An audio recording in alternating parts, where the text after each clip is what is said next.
Oi, gente, tudo bem? Vamos aprender um pouco com a história?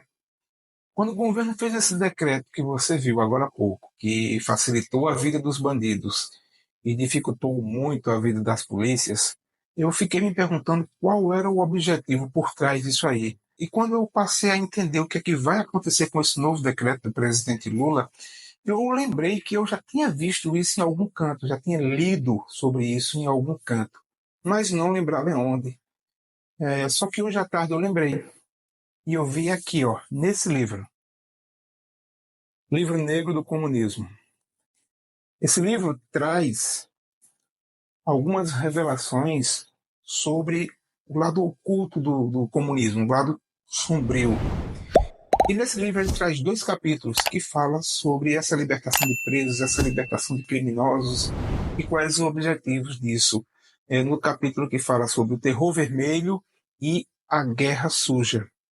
E aí, nesses capítulos, né, o terror vermelho e a guerra suja, o autor destaca as táticas empregadas durante a implantação do comunismo, destaca as estratégias como a libertação desses presos, os ataques e o recrutamento desses presos para atuarem como forças auxiliares do próprio governo.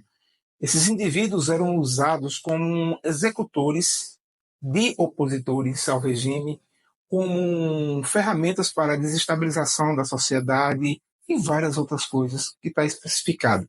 Mas eu vou passar a ler aqui alguns dos objetivos mais latentes, tá? Bom, o primeiro objetivo que está narrado aqui no livro é o seguinte: primeiro, ganhar apoio popular. Com a libertação desses presos, eram criados a narrativa de que eles eram vítimas do regime czarista, ou seja, daquele regime do reinado que vivia.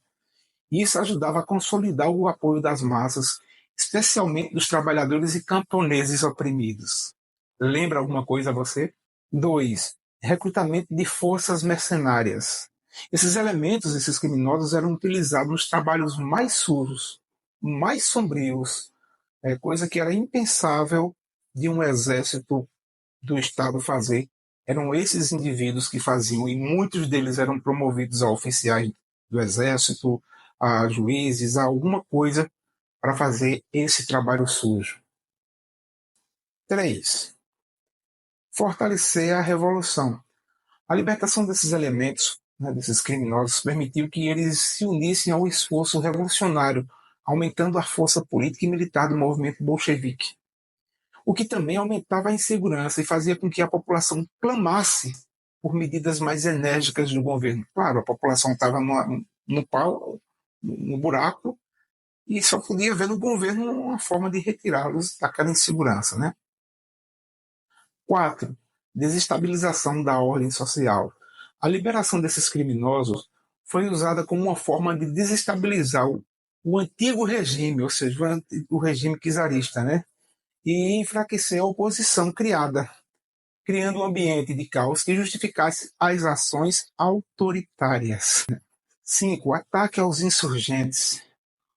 Eles usavam esses criminosos para perturbar, para fazer algazarras, implantar brigas, fazerem protestos e muitas vezes plantavam discórdia até para matar gente, se fosse o caso.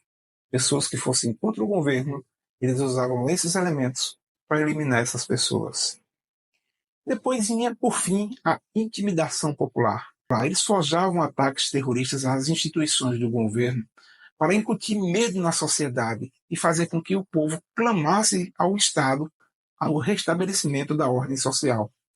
Tudo isso fazia parte das táticas do governo soviético para justificar a implantação do regime socialista, que no início teve muita resistência, tá? Por parte da população.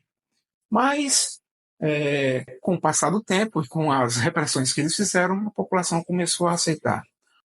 Com o caos instalado, a União Soviética agora se viu num cenário perfeito para usar a força, justificando as ações de brutalidade, as ações enérgicas, atropelando todos os direitos individuais da população.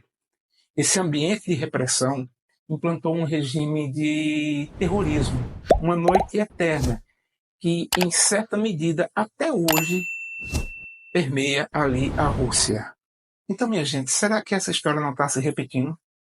Será que com essas medidas atuais do governo, tudo não está voltando ao que era antes? Será que o governo não está buscando implantar o caos para justificar uma imposição de uma ditadura e tomar o controle definitivamente? Pense nisso.